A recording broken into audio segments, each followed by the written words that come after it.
Senhoras senadoras, senhora senadora Vanessa Gradiotin, que preside essa sessão, senador Valdir Raupp, que acabou de ocupar a tribuna, senhoras e senhores parlamentares, nossos telespectadores da TV Senado, ouvintes da Rádio Senado, nós estamos com uma rotina de segunda a sexta e trabalhando aqui na casa com o objetivo de contribuir todos nós para que a crise que afeta também as nossas instituições seja debelada o mais rápido possível, porque o preço que o país está pagando, por isso, senador Raupp, é muito alto. Nós estamos associando uma crise econômica a uma crise política e eu penso até, em alguma medida, um certo desconforto no relacionamento institucional entre os poderes, poder judiciário, poder executivo, legislativo, embora todos eles estejam funcionando com muita clareza, funcionando com muita independência e com muita autonomia. Mas nós precisamos ter um entendimento, porque nós votamos aqui matérias e, às vezes, o Supremo tem um outro entendimento, dentro da sua competência, na área política, por exemplo. E aí nós entendemos. Fala-se muito, por exemplo, hoje, em relação ao excessivo número de partidos políticos. Esse é um problema. A governabilidade está pressupondo no Brasil essa coalizão que tem dado tantas, digamos, dificuldades para os governantes, não só Temer, Dilma, Lula, Fernando Henrique e assim sucessivamente, mas todos que ocuparam a presidência da República têm essa dificuldade por esse sistema de coalizão. Mas nós criamos cláusulas de barreira e o Supremo Tribunal Federal regularizou novos partidos políticos. Então, essa exatamente é a questão crucial do processo, é de estarmos caminhando sobre um fio da navalha para encontrarmos um rumo para o país. Nessa crise há também, e foi revelado pelas pesquisas, e não é exclusivo isso do Brasil, senador Raupp, a realidade vista, por exemplo, nos Estados Unidos, que está com uma eleição lá andando, que os famosos chamados outsiders, a palavra em inglês para dizer os que estão fora do sistema, que estão tendo prestígio junto ao eleitorado. Então, o destrambelhado Donald Trump está obtendo esse sucesso nos Estados Unidos porque ele é fora do sistema político convencional da militância entre republicanos ou democratas, que são os dois partidos mais fortes e que comandam a política nos Estados Unidos. Então, essa revelação e esse episódio dos Estados Unidos remete também ao Brasil para esse processo, quando você vê eleição com milhares de votos de pessoas que nunca tiveram convivência partidária ou atividade legislativa e tem um sucesso eleitoral. É claro que para isso precisam se filiar a um partido, que não há a condição no Brasil de um candidato avulso. E isso significa dizer que a vantagem que o partido tem, evidentemente, porque ele, fazendo 1 milhão de votos, 2 milhões de votos, ele puxa outros pela força da legenda. Então, a representatividade desse sistema, ela está mostrando muita fragilidade. E nós precisamos fazer uma revisão desse processo, mas precisamos, da mesma forma, que façamos um entendimento junto com as outras instituições, para que a gente não vote aqui cláusula de barreira, votamos, acabou agora a janela, a portabilidade partidária. Vossa Excelência conhece bem o processo. Agora, daqui a pouco, o Supremo pode mudar esse entendimento.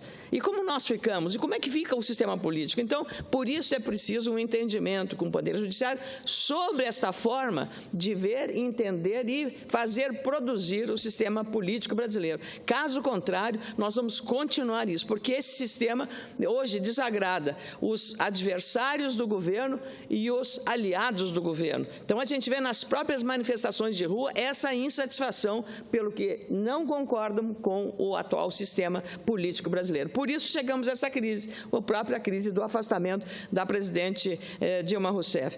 Então, nós temos que fazer esse entendimento prévio para podermos, com segurança, ter estabilidade. Não podemos, numa hora em que temos 11 milhões de desempregados, continuar vivendo sobre essa espada de Damocles sobre a nossa cabeça, e aqui todo mundo ser considerado todo mundo igual. Todo mundo é corrupto, quem está no Congresso é corrupto. Então, me incomoda, porque eu procuro aqui trabalhar com responsabilidade, correspondendo, independência. Não participei do governo Dilma. Agora mesmo, senador, veja só, o senador Romário, que preside a Comissão de Educação, Cultura e Esporte, com muito prazer lhe darei a parte, mas o senador Romário, eu não fiz nenhuma, o meu partido está no governo, eu não tive sequer consulta para saber se o deputado X ou Y deve ir para tal ou tal ministério. Não participo porque não é minha decisão, a independência total do governo, para poder aqui apoiar as questões que são relevantes e desaprovar as outras que eu entenda que não são boas para a sociedade. Mas o senador Romário, que é muito vinculado às causas sociais e, sobretudo, às pessoas portadoras de deficiência, ele tem uma filha portadora da síndrome de Down, então o Romário tem se envolvido muito com isso. O senador Romário, com toda a liberdade, pediu apoio a senadores, a uma iniciativa dele, senador Romário, para indicar uma deputada cadeirante, deputada federal cadeirante, aqui de Brasília, para o Ministério do Presidente da República, Temer, e veio me procurar. Era uma mulher, uma cadeirante e uma deputada federal. Eu, senador Romário, eu não faço nenhuma indicação, mas eu vou apor a minha assinatura endossando a sua responsabilidade. Eu estou lhe dando apoio à sua iniciativa. Eu não estou indicando a deputada, eu não sei nem que partido é a deputada Dorinha da Colfal, se não me engano, é o nome da deputada. Nós estamos sempre juntas e ela é muito ativa. Então, eu não sei que partido é a deputada. E ela é muito ativa, tem estado junto com a Mara Gabrilli, com todos, mas a única coisa que eu fiz foi apoiar a iniciativa do senador Romário. Aí uma revista me procura, senadora, porque eu digo aqui, eu não indiquei ninguém, a senhora está indicando? Eu disse, não é indicação minha. Eu apoiei uma iniciativa de um deputado. Agora eu vou ter cuidado de não mais fazer isso. E quando fiz isso, fiz conscientemente em respeito ao senador Romário, porque achei que a iniciativa dele foi oportuna, enfim, uma iniciativa de uma causa que ele está defendendo. Defendi a causa, até porque, como eu disse, não sei nem de que partido é a deputada Dorinha da Colfal. Então, com muito prazer, eu concedo a parte ao senador Waldir Raupp. Senhora senadora Ana Amélia, Vossa Excelência sempre faz excelentes pronunciamentos, não só pronunciamentos, mas todo o seu trabalho no Senado tem sido primoroso, extraordinário, e as críticas de Vossa Excelência não são críticas destrutivas. Vossa Excelência sempre faz críticas construtivas, sempre querendo o bem do Congresso Nacional, querendo o bem da política brasileira, querendo o bem do nosso Brasil. Eu concordo plenamente com vocês, tendo defendido a reforma política mais profunda, desde quando entrei aqui nesta casa, não tivemos sucesso, só tem feito meia sola, só meia sola, nunca agradando a população brasileira que quer também, que anseia por uma reforma política profunda. Eu sou autor e fui relator de algumas leis aqui no Senado, mas, infelizmente, a gente aprova aqui no Senado, ou quando aprova no Congresso, até o Supremo barrou uma vez, que foi a cláusula de barreira, mas algumas leis aprovadas aqui no Senado, que é mais fácil aprovar pelo número menor de partidos e até de parlamentares, são apenas 81, lá são 513 e 28 partidos, são 28 partidos hoje, a dificuldade de se aprovar uma reforma política na Câmara dos Deputados. O sistema está bom do jeito que está. Os partidos são criados da noite para o dia e da noite para o dia, sem ter um voto, salto para 50 deputados, como já teve partido criado, recém-criado na Câmara, que teve até 50 deputados federais. Durante uma semana, né? Durante uma semana. O Partido das Mulheres, que foi criado também, um dos mais recentes, teve da noite para o dia 23 deputados federais com tempo de televisão e fundo partidário, e aí com a outra janela que se abriu logo. Olha, se isso não é uma coisa séria. Aí, logo em seguida, mesmo não chegou acho que 2 ou 3 meses, abriu-se uma janela para todos os partidos e os 23 que foram para esse partido da mulher, ficou apenas um. E aí ficou lá o fundo partidário E o tempo de televisão, o tempo de rádio e televisão, ficou naquele partido que só ficou com um deputado. E ficou com todo aquele tempo dos 23 deputados. Quer dizer, a nossa legislação eleitoral, política eleitoral, não está boa, está muito ruim. Então, nós precisamos urgentemente de uma reforma, e o povo quer isso, a população quer isso também. Eu acho que todas as reformas são importantes, a reforma da Previdência, a reforma tributária, todas as reformas são importantes, mas a mãe de todas, a reforma política, a partir dela, a partir daqui do Congresso Nacional, é que vai sair todas as outras reformas, todo o concerto da nação, das reformas, vai acontecer aqui no Congresso e através da reforma política. E eu propus agora, para encerrar o meu parte, senhora senadora, um projeto, uma PEC, que já tinha sido aprovado, uma PEC do Sarney, eu fui relator, e aí foi derrubado lá na Câmara. Agora eu entrei agora com uma de minha autoria aqui, e o senador Anastasia já proferiu o relatório na CCJ, falta pautar para ser votada, que é o fim das coligações proporcionais. Com o fim das coligações proporcionais, é uma cláusula de barreira grandiosa que enxugaria o número de partidos, mas não coloquei para 2018. Mesmo que seja aprovado agora, porque se colocar para 2018, não passa para a próxima eleição, não passa na Câmara. Eu coloquei para ter vigência em 2022, mas 2022 está logo aí, daqui 2 eleições, né, nacionais, já chega 2022, para ver se passa, porque daí vai ser para outra eleição na frente, quem sabe até lá os deputados possam se arranjar em outros partidos ou em menos partidos, para poder fazer uma reforma eleitoral mais profunda. Parabéns a Vossa Excelência pelo tema. Eu queria agradecer muito, senador, porque o senhor deu a ilustração clara, com os números, e reafirmou com estes fatos narrados pelo senhor, que fazer partido político hoje virou um bom negócio.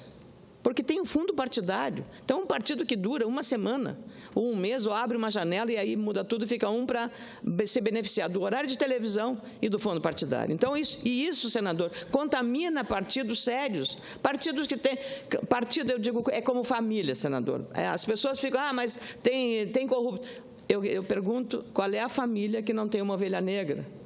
Então, partido é mais ou menos isso, até o próprio nome é partido, se não fosse, seria unido, não, é partido, tem coisas distintas, pessoas que pensam diferente, uma mais à frente, outra mais conservadora, mais liberal, mais progressista, ou mais esquerdista, como queira. Eu queria que separasse o joio do trigo, e aí todo fica no mesmo balaio, assim como nós políticos. Então, eu acho que esse exemplo que Vossa Excelência deu, e por que criaram-se, por que autorizaram, porque dependeu da outra casa. O Supremo Tribunal Federal considerou inconstitucional a não criação dos partidos. Então, aonde nós vamos parar? Então, Só para ilustrar um pouco, senadora, agora os times de futebol estão criando partido, o partido do Corinthians, depois vai ter o do Grêmio, do Internacional, do nosso time lá do Rio Grande do Sul, depois vai ter do Palmeiras, do Flamengo, do Vasco, enfim, quer dizer, os cartórios, eu soube que os cartórios estão coletando assinatura, porque eles têm facilidade, que mexe com muito público, os cartórios de todo o Brasil, estão coletando assinatura para criar um partido político. E agora, cada categoria, cada time de futebol, cada igreja, vai querer criar um partido. Onde é que nós vamos parar? Daqui a pouco, hoje já tem quase 40, vai ter 50, 60 partidos. Nós não teremos aí um parlamento, teremos um sindicato grande, né? Uma confederação sindical, né? Uma central de sindicatos, e isso realmente eu diria assim, é o radicalismo de um sistema que apodreceu, o sistema político apodreceu, e para um outro lado que vai ser tão ou mais, com maiores distorções do que nós estamos vivendo hoje. Embora reconheça o direito de cada categoria, de cada setor, empresário, trabalhador, sindicalista, partido político, de ter os seus representantes. Agora, também nós irmos descambar para esse outro lado, nós vamos fazer uma outra república, porque até esses líderes são candidatos. Nós temos no Rio Grande do Sul um goleiro do Grêmio, que é um deputado muito bem votado, o Danley de Deus. Então, há uma participação e os seus eleitores votam pela admiração que tem em relação a ele. Claro, está fazendo um bom trabalho, renova-se a reeleição do deputado, mas isso acontece em outros setores também. Então, o outsider, nesse caso, que é fora da política, que é um atleta do futebol, é um jogador profissional, que entra como outros atletas que João Derli, por exemplo, campeão de judô, que é também deputado federal, entrou por um partido, já está num outro partido. Eu ajudei, assinei para a formação da Rede, que é o partido da Marina. Eu sou do PP, do Partido Progressista do Rio Grande do Sul. Aliás, no Rio Grande do Sul, um partido muito bem organizado, muito bem estruturado, um presidente muito sério, muito honesto, muito correto, Celso Bernardi. Então, eu ajudei, assinei. Por quê? Porque eu acredito nas intenções de Marina Silva. Eu a respeito muito. Embora ela tenha feito objeções a mim, quando Eduardo Campos, lá na eleição de 2014, começou a conversar com o nosso partido, conversar comigo, ela fez algumas objeções à minha presença no partido.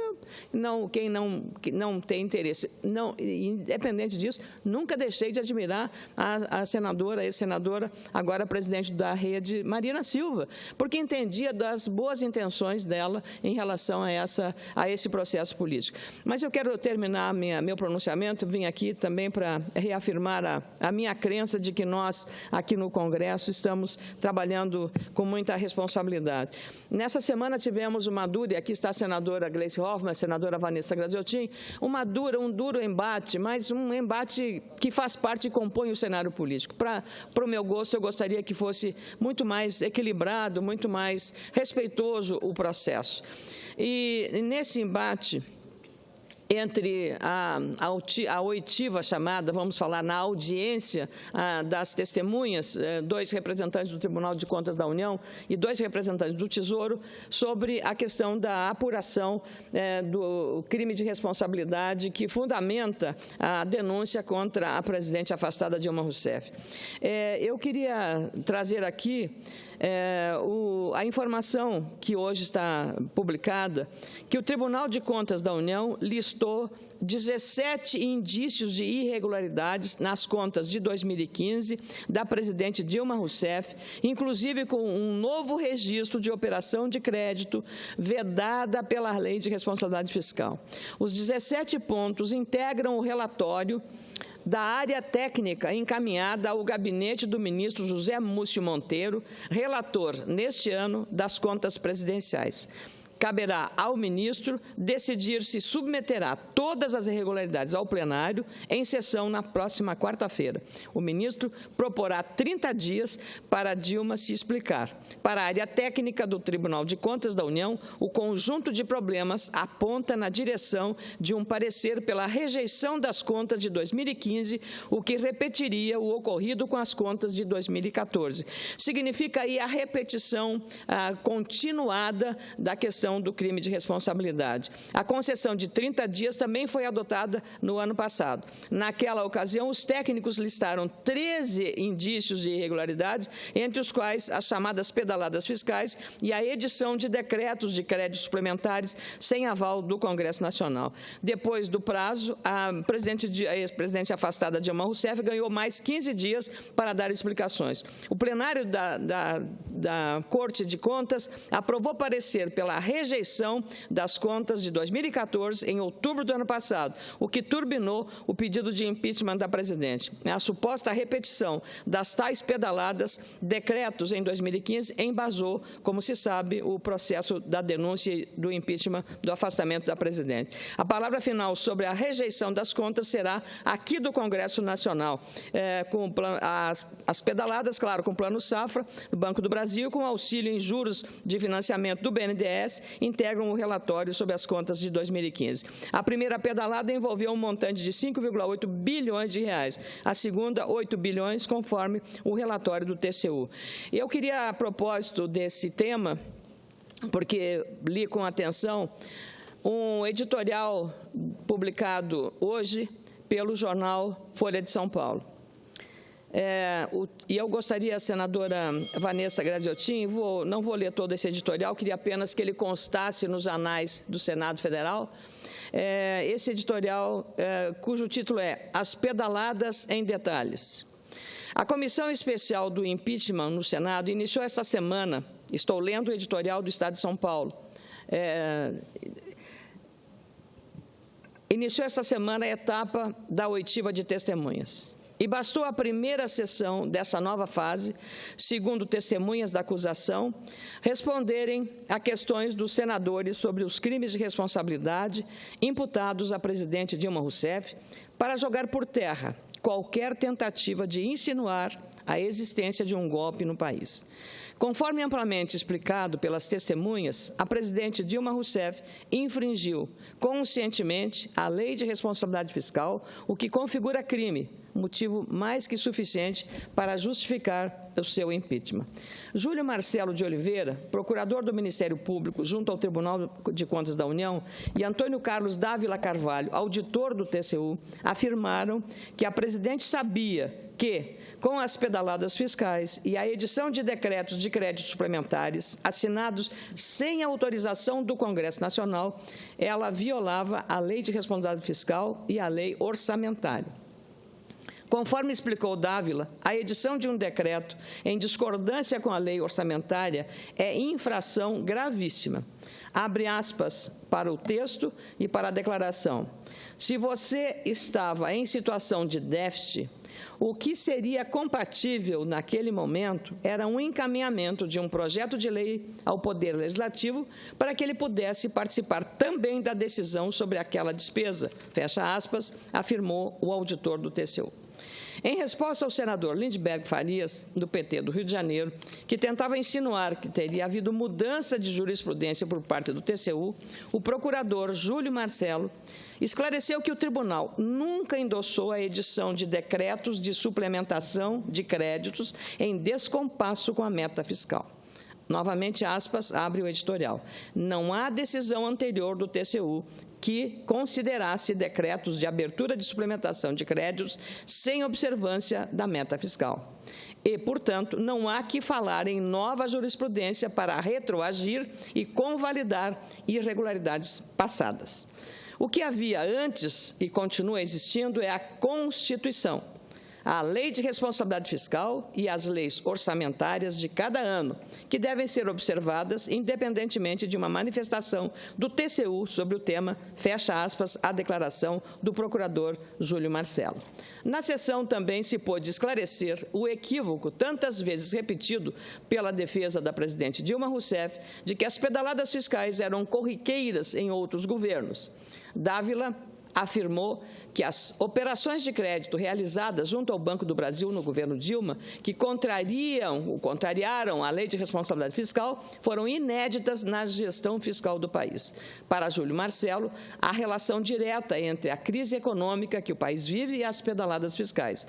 O artifício que foi utilizado, abre aspas, para a expansão do gasto fiscal implicou no aumento da dívida pública não conhecida da sociedade, porque foi maquiado pela Comissão do Banco Central do Brasil, pela omissão do Banco Central do Brasil. Implicou na perda de confiança dos agentes econômicos, nos números e no futuro da economia e a perda do grau de investimentos do país pelas agências de classificação de risco, fecha aspas, afirmou o procurador. Na sessão também foram ouvidos Adriano Pereira de Paula, coordenador de operações de crédito, COPEC, do Tesouro Nacional, e Otávio Ladeira de Medeiros, secretário do Tesouro Nacional. Adriano Pereira de Paula, estou terminando, senadora. Adriano Pereira de Paula observou que as orientações ao Tesouro sobre o repasse de recursos ao Banco do Brasil para subsidiar empréstimo do Plano Safra vieram de autoridades da área econômica do governo da presidente Dilma Rousseff. Ainda que, óbvio, esse ponto é importante, porque contesta a falaciosa defesa de Dilma Rousseff, que afirma que ela não era responsável pela gestão das finanças públicas do país. Como esclareceu o coordenador do COPEC, as ordens para atuar de forma contrária à Lei de Responsabilidade Fiscal vinham da equipe econômica da presidente. Abundantes, os fatos mostram que a presidente Dilma Rousseff, ao infringir conscientemente a legislação orçamentária, cometeu crime de responsabilidade. Ficar repetindo que há golpe é mais que ignorância, é má-fé. E esse editorial eu queria que ficasse registrado nos anais, porque eu acho que ele resume um pouco tudo o que aconteceu na comissão que começou às 11 horas da manhã de quarta-feira e só encerrou na quinta-feira, ontem, às 2h30 da manhã de quinta-feira. Me permite uma parte, senadora Ana Amélia? Com muito prazer, senadora Gleice Hoffmann, e eu queria já de antemão, mesmo com as nossas divergências inteiras que temos dentro do processo na comissão, eu tenho um enorme respeito pela senhora, pela sua condução, pelo seu conhecimento técnico e pela condução também na Comissão de Assuntos Econômicos, que era antes do seu parte fazer esse registro, porque em 2 episódios, e eu sou testemunha disso, quero dizer isso, 2 episódios dos financiamentos para Porto Alegre, para Caxias do Sul. A senhora foi de uma lisura e de uma responsabilidade extraordinárias em relação ao seu mandato e à sua condição de presidente. E, inclusive, orientou os 2 prefeitos como deveriam proceder para facilitar a tramitação dos pedidos de empréstimo, que eram urgentes para essas 2 grandes prefeituras de cidades importantes, a nossa capital, Porto Alegre, e também Caxias do Sul. Então, eu quero aqui publicamente, senadora Gleice, fazer esse reconhecimento, porque sei da sua responsabilidade. Então, mesmo com essa diferença de interpretação, eu quero manifestar este respeito. Então, você dá a palavra à senhora, senadora Ana Amélia, senadora Gleice, me permite, Vossa Excelência acaba de conceder a parte, mas eu não poderia deixar de perder essa oportunidade. Primeiro, para assinar embaixo do que Vossa Excelência fala a respeito da conduta da senadora Gleice na Comissão de Assuntos Econômicos. E Vossa Excelência levanta os casos do Estado do Rio Grande do Sul. Nós também tivemos uma questão semelhante relativa à cidade de Manaus, dirigida por alguém que não foi meu adversário, exatamente. Político. E a senadora Gleice, apesar, senadora Ana Amélia, do prefeito nunca ter me procurado para pedir qualquer colaboração ou contribuição para agilizar a liberação desse empréstimo, dessa operação de crédito, quando eu tomei conhecimento somente durante a reunião da Comissão de Assuntos Econômicos, imediatamente conversamos com a senadora Gleice, tirei um dia a senadora Gleice de uma reunião que estava para me acompanhar ao Palácio do Planalto e ela tomou essa exata atitude de colaborar com as cidades do Rio Grande do Sul e também a minha cidade de Manaus. Então, eu quero aqui, já fiz esse reconhecimento lá na Comissão de Assuntos Econômicos, mas como Vossa Excelência levanta esse fato aqui, eu também não poderia deixar de falar, porque foi uma atitude de muito compromisso, uma atitude que representa o desejo do Senado Federal como um todo. Então, faço de suas palavras, se Vossa Excelência me permite, as minhas palavras também de agradecimento à senadora Gleice Hoffmann. E para ser completamente justa, também agradecer porque o relator foi o senador Teomário Mota, um dos relatores, o outro foi o senador Álvaro Dias, e obtivemos naquela manhã, na CAI, eu vinha de uma reunião, de uma agenda que tive, acho que em algum tribunal, correndo para poder assistir ainda à votação, estava ofegante e ainda naquela sessão própria, quero fazer justiça ao senador Lindbergh Farias, que contribuiu para pedir a urgência para que votássemos naquela tarde os 2 pedidos. Então, graças a isso, conseguimos fazer a votação e eu agradeço a senadora Gleice Hoffmann. Obrigada, senadora Ana Amélia. Agradeço também a senadora Vanessa. Quero dizer que o respeito é recíproco. Independente das divergências que possamos ter aqui, nós estamos aqui representando o povo brasileiro, o povo dos nossos estados, temos as nossas convicções, lutamos por elas, a defendemos, mas acho que temos que nos respeitar. E aquilo que é institucional, aquilo que é de interesse objetivo da população, nós temos que fazer, independente dos posicionamentos políticos. Mas eu queria, senadora Ana Amélia, em relação ao editorial que Vossa Excelência leu, eu não sei se é Estado de São Paulo. Estado de São Paulo. O Estado de São Paulo já tem uma posição clara, né? Inclusive é um dos poucos jornais que se posiciona politicamente e já fez editoriais a favor do impeachment, contra a presidenta. Então, é natural que o editorial do Estado de São Paulo defenda exatamente o que os denunciantes defendem em relação ao processo de impeachment. Mas eu queria, senadora Ana Amélia, fazer alguns esclarecimentos.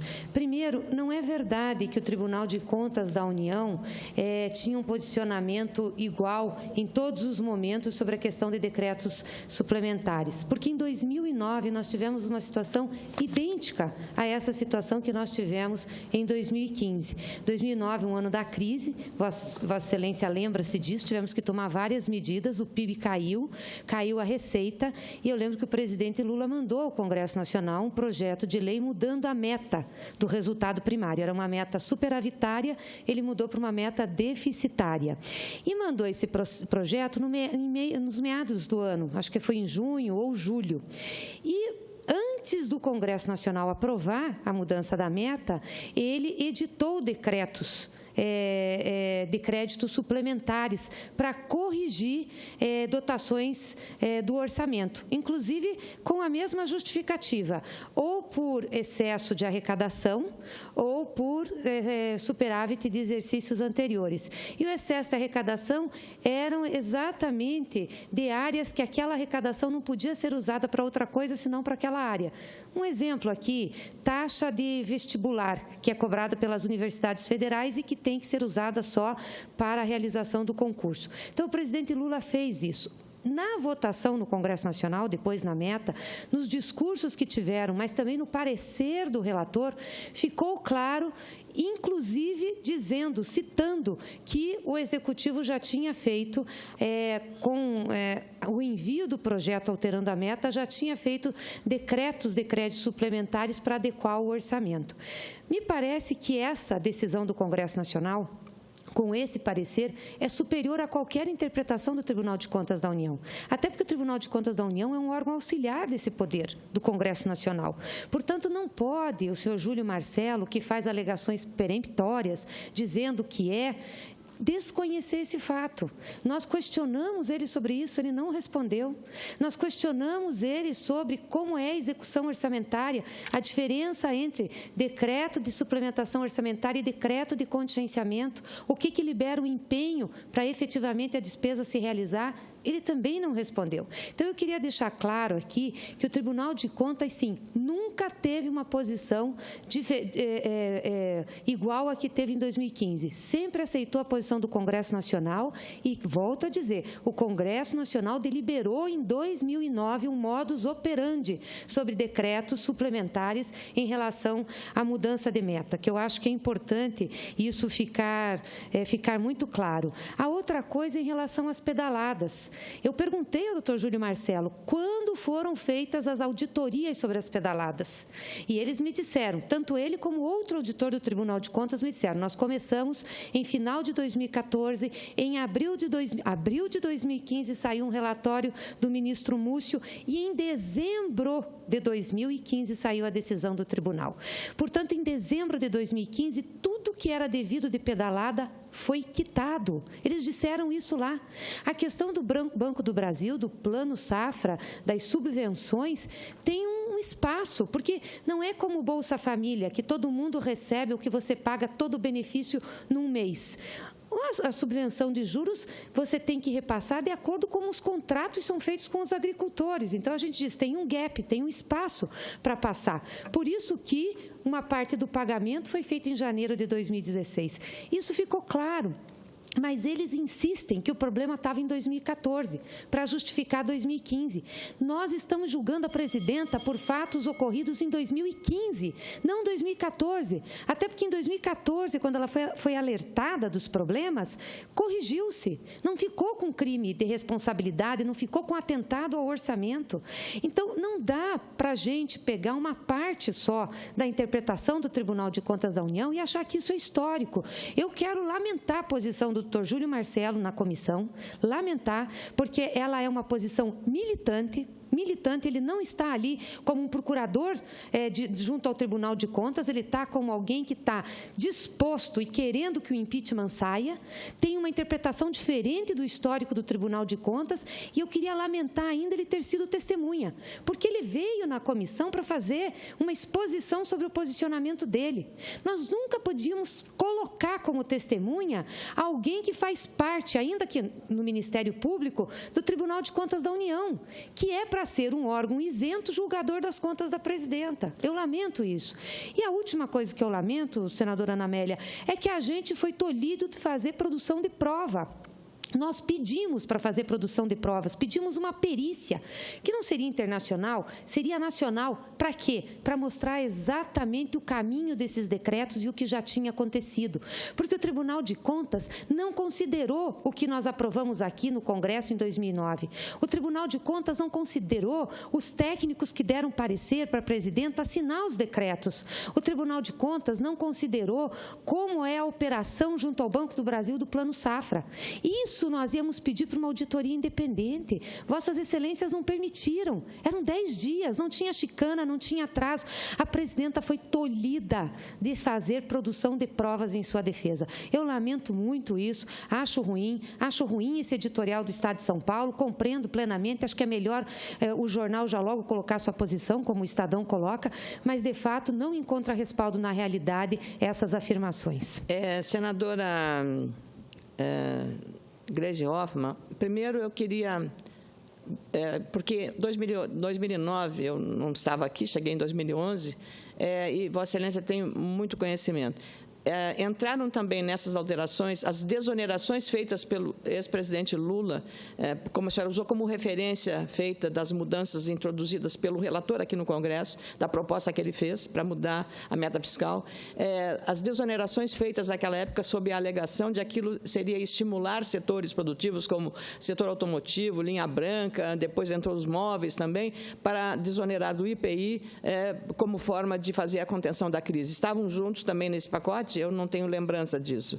Não, eu estou falando aqui só da meta fiscal. As desonerações eram um outro processo que o presidente Lula fez de incentivo. Estou falando aqui do PLN que veio para alterar a meta. Era uma meta superavitária para ter uma meta deficitária. É que, na verdade, eu falo isso porque as coisas, mesmo sendo distintas do ponto de vista contábil, da contabilidade pública, elas se relacionam na medida que você cai a receita e você também tem problemas sobre a sua gestão financeira. Mas o que eu queria dizer é que o ministro da Fazenda, Henrique Meirelles, fará uma consulta ao Tribunal de Contas para apresentar os planos da equipe econômica para o ajuste fiscal e obter aval do TCU e a sua devolução de 100 bilhões de reais. A instituição está sendo consultada e também penso que eu não conheço pessoalmente o senhor Júlio Marcelo, que é o procurador do TCU, que fez as contas, que a instituição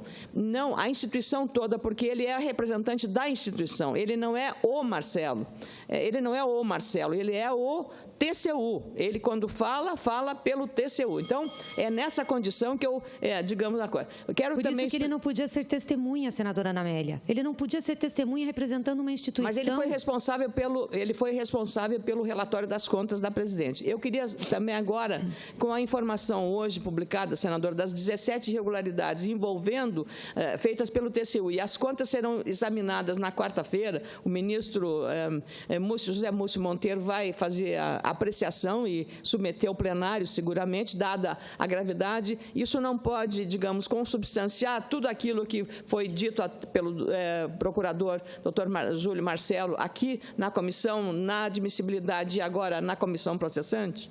Não necessariamente, porque nós precisamos da aprovação do Congresso Nacional das Contas. Por exemplo, 2014 ainda está sob júdice. Por quê? Porque o Tribunal de Contas da União fez um parecer sobre as contas e enviou ao Congresso Nacional. O parecer do senador Assir Gurgas, que foi o relator das contas, é um parecer contrário à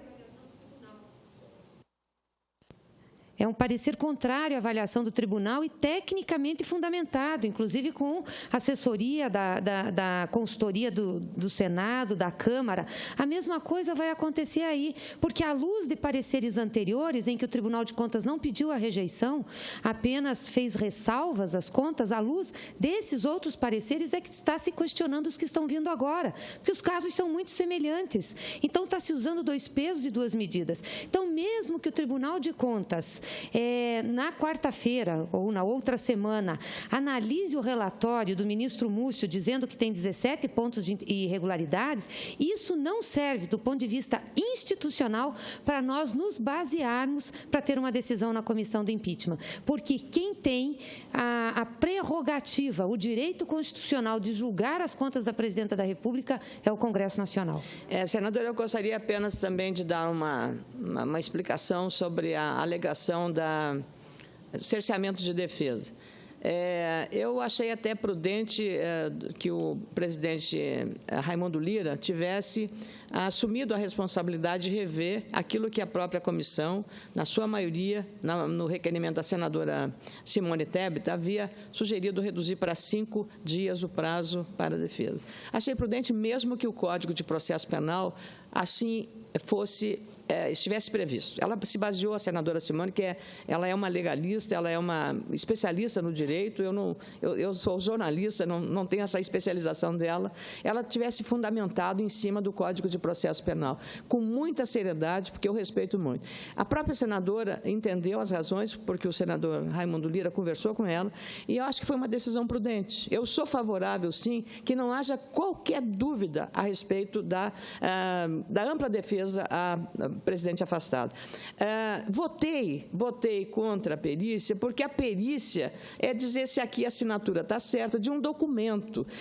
E nós teremos, senadora, para justificar que não há, além de ampliação do prazo de 5 para 15 dias, o que aumenta o tempo de defesa, nós teremos, não 16, mas 42 testemunhas da defesa para a oitiva. 42 testemunhas assim, a prova provada, cristalina, de que a ampla defesa está assegurada à presidente afastada Dilma Rousseff. Então, não há qualquer dúvida que possa pairar sobre o trabalho da comissão processante, comandada com muito zelo, com muita tolerância, com muita paciência pelo senador Raimundo Lira, também pela dedicação do relator, senador Antônio Anastasia, várias vezes questionado, colocado sob júdice, sob suspeita, e tanto o Supremo Tribunal Federal quanto a própria comissão confirmou a presença dele. Então, se nós estamos tendo, neste momento, que somos juízes de um processo político, juízes políticos, e tendo a cobertura total e absoluta e irrestrita do Supremo Tribunal Federal, não podemos falar em qualquer cerceamento, porque o primeiro a manifestar sobre este risco seria, certamente, o presidente Ricardo Lewandowski. Ele está sendo muito zeloso e muito atento a todos os requerimentos e questionamentos feitos, ora pela defesa, ora pela acusação, em relação a esse processo que está seguindo um rito absolutamente dentro da lei, dentro da Constituição. Então, eu não tenho dúvida, fiz com muita, digamos, consciência, com base, inclusive, ao negar a questão da perícia nos documentos, me baseei por um despacho do ministro Celso de Mello a um habeas corpus, em que ele ali diz que isso não é fundamental na formação da defesa de qualquer situação, individualmente ou coletivamente, ou num caso complexo como o do afastamento da presidente Dilma Rousseff, embora reconheça que esse realmente é um fato relevante para o país que está acompanhando atentamente. É impressionante. A nossa comissão foi até 2h30 da manhã, na quinta-feira. E as pessoas, senadora Gleisi Hoffmann, eu acho que a senhora sabe também, as pessoas ficam lá acompanhando. Eu penso assim, mas o que prova que a sociedade nunca como hoje esteve tão atenta. E eu aproveito, vou lhe considerar uma parte, para fazer de novo um apelo. Nós vamos ter eleições este ano. Nós estamos criticando muito a classe política e acho que merecemos receber as críticas. Merecemos, porque existem muitos desvios de conduta. E é preciso que o eleitor assuma também uma grande responsabilidade na hora de escolher o candidato a vereador, na hora de escolher o prefeito da sua cidade, na hora de escolher o vice-prefeito da cidade. Olhar a sua ficha, a ficha desse candidato. Ele é muito simpático, nós sempre nos encontramos no bar para tomar chopp. Uma pessoa pode ser muito boa para ser amiga da gente, para tomar chopp no bar, mas não pode ser uma pessoa necessariamente boa para estar numa Câmara de Vereadores, ou numa Assembleia Legislativa, ou na Câmara Federal. Então, nós temos que começar. O eleitor precisa, porque é muito fácil transferir para nós a responsabilidade de melhorar a situação. Nós temos responsabilidade, nós temos, mas o eleitor tem uma arma poderosíssima, que é o título de eleitor. Este instrumento, o título de eleitor, será capaz, sim, de fazer as mudanças, mas é preciso a consciência e a responsabilidade. Não é porque ele é bonitinho, porque ele é engraçado na televisão, porque ele diz palavras bonitas, porque ele faz isso ou aquilo, que ele tem que saber o que ele fez, o que ele pode fazer, o que ele fez no passado, o que ele faz e o que ele poderá fazer para a comunidade. É uma coisa de muita responsabilidade. Eu penso que a senhora também tem a mesma convicção, senadora Vanessa, de que as pessoas que votam, o eleitor precisa ter nessa hora, é uma hora sagrada. É uma hora sagrada, o voto é secreto e ele tem que assumir essa responsabilidade. Não adianta falar, votar no mais bonito ou na mais bonita, quero que mais mulheres venham para a política, é o pensamento também nosso, aqui está a Procuradora da Mulher do Senado, Vossa Excelência também, mas não há como a gente transferir responsabilidade. Então, agora, com muito prazer, eu concedo a parte à senadora Gleisi Hoffmann e aí saio da tribuna para não abusar da tolerância da presidente Vanessa Graziotin. Senadora Ana Amélia, eu concordo com Vossa Excelência que nós temos que mudar a cultura assim, sobre o processo eleitoral no Brasil. Se continuar como estamos, dificilmente a gente vai conseguir ter um parlamento de qualidade nas suas intervenções. Espero que a gente consiga fazer uma boa reforma política depois de todo esse problema que nós estamos vivendo no Brasil. Mas eu queria voltar a falar sobre a questão da comissão e a perícia e o direito de defesa da senhora presidenta. Veja, é importante ter testemunhas no processo, porque as testemunhas vão relatar, vão falar, vão dar depoimento sobre o que aconteceu, sobre como elas entendem aqueles fatos, vão dizer o que elas veem no processo. Mas a perícia é fundamental para ter alguns atestados, por exemplo, algumas certidões. Eu gostaria muito que nós tivéssemos no processo uma certidão dizendo que não há nenhum ato da Presidenta da República na operacionalização do pagamento das subvenções para os juros do Plano Safra, porque não há. Fico eu dizendo, fica uma testemunha dizendo, o Tribunal de Contas não expediu nenhuma certidão.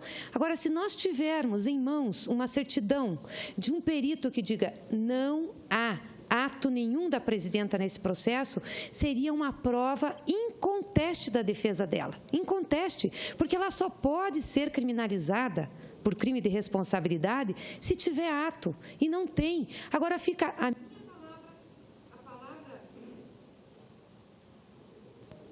a palavra dos senadores que estão defendendo a palavra da defesa e a gente não consegue produzir a prova.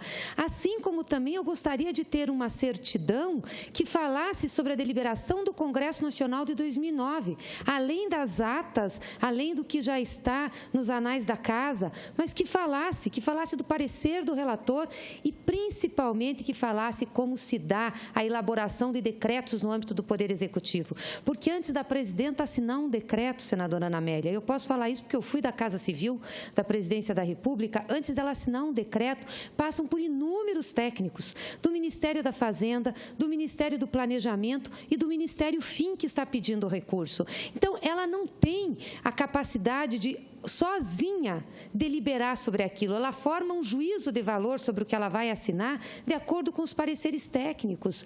Por isso, numa situação complexa de definição, como é o mandato presidencial, a objetividade da responsabilidade não pode ser vista de maneira simples. Sistemas complexos requerem processos complexos de decisão. Por isso, a perícia era tão importante, tão importante. E eu quero lamentar aqui que a gente não tenha dado essa perícia. Aliás, quero reconhecer o esforço do senador Raimundo Lira, que é o presidente da nossa comissão, e inclusive do próprio senador Anastasia, que é o relator, sobre quem eu tenho críticas pelo posicionamento político e fizemos exceção de suspeição dele ser relator.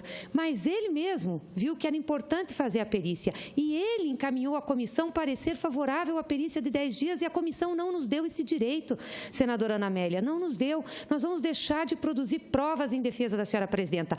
A comissão pode até decidir, em cima das provas, encaminhar o afastamento definitivo, mas nós temos que deixar isso registrado para a história, porque em algum momento da história nós vamos ver que erramos nesse processo.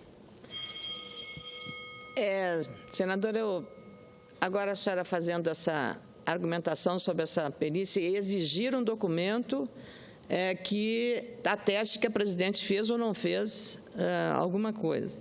Me lembrei a cena das vésperas da condenação de Jesus Cristo. Pôncio Pilatos lavou as mãos daquele processo.